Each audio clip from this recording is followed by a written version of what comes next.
Hello hi friends welcome to my another blog.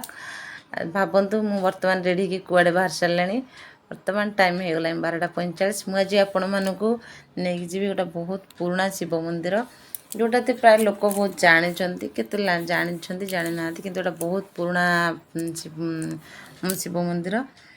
कारण आज आमर जन कजन अच्छा रुद्राभिषेक से कर भी आमको इनवाइट कर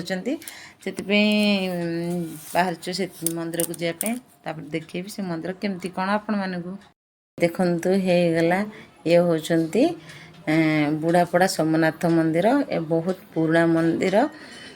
ये जितेबले कहती आग काल जितेबले कोणार्क मंदिर निर्माण सारिकी कारीगर मैंने आसुले ये पातल फुटा शिवलिंग देखिकी से मैंने ये मंदिरटा निर्माण करते जेहेतु चूड़ा खाई से राति जापन करके मंदिर निर्माण करते तेणुक चूड़ाखिया सोमनाथ बोली कहती।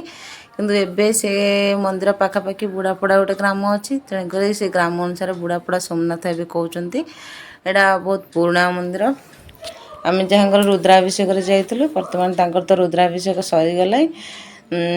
तो सका अलरेडी स्टार्ट जाइला मुझे लेट्रे गली ए समस्ते खा पी गले खा पी पूरा बंधु बांधव जाते खा पी गले खा पी कर सारिकी देखते से एत सुंदर मंदिर से बहुत बाहागर तापरे सेठी निबंध सबू बहुत बहुत होती प्राय सिटिंग भी हुए। बहुत बढ़िया मंदिरटा बहुत सुंदर लगे परिवेशटा पूरा शांति लगे।